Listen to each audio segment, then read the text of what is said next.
கஞ்சா போதையில புறம்போக்கு பயலுங்க 9வது படிக்கிற பிள்ளைக்கு பாலியல் தொந்தரவு கொடுத்து துண்டு துண்டா வெட்டி பாதாள சாக்கடையில போட்டிருக்கிறாங்க. இந்த சம்பவம் என்பது பாண்டிச்சேரி மட்டுமல்ல, தமிழ்நாடு மட்டுமல்ல, இந்தியா முழுக்க மிகப்பெரிய பரபரப்பை ஏற்படுத்தியிருக்கு.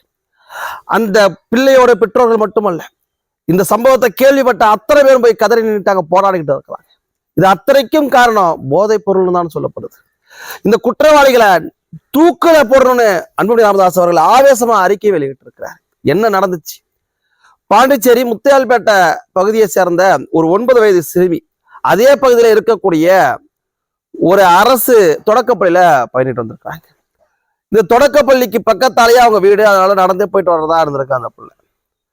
அந்த இடங்கள்ல அதிகமான கஞ்சா போதை விற்பனையாகப்படுறதாகவும், கஞ்சா போதையை போட்டுக்கிட்டு அங்க இந்த போதைக்கு திரிகிற பயிலுங்க திரிஞ்சுக்கிட்டு இருக்கிறதாகவும் ஏற்கனவே அந்த மக்கள் பல முறை தகவல் சொல்லியிருக்கிறாங்க அந்த லோக்கல் காவல்துறையினரிடம். அந்த காவல்துறையினர் அலட்சியமாக இருந்ததா மக்கள் சொல்றாங்க, குற்றச்சாட்டுகளை அடுக்கிறாங்க.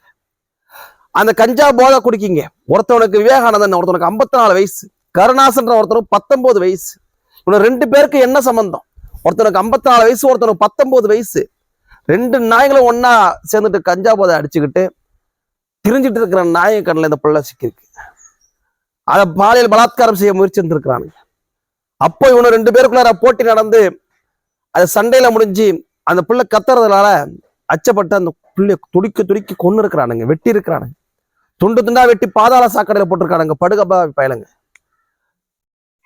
இது கேட்கிறப்பவே அத்தனை பேரோட மனசும் பதவதச்சு போகுது.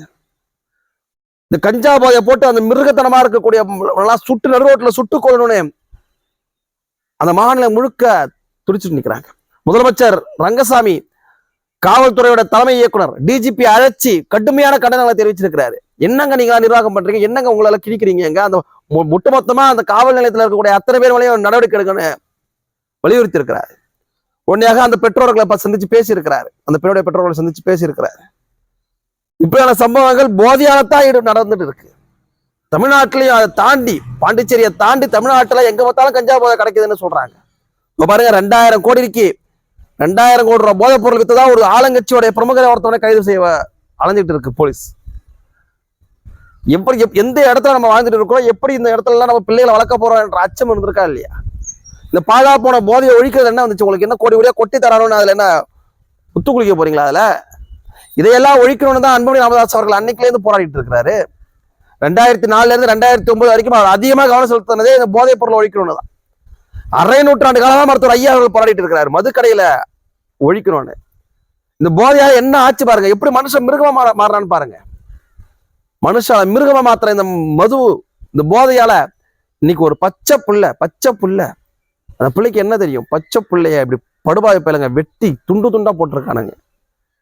அவன்லாம் அன்புமணி ராமதாஸ் அவர்கள் சொன்ன மாதிரி நிக்க வச்சு தூக்க தொங்க விடணும். அவனால தூக்க இவனெல்லாம் ஈவியா இருக்கமே பார்க்க கூடாது, இந்த பயிலெல்லாம் ஈவியா இருக்கமே பார்க்க கூடாது.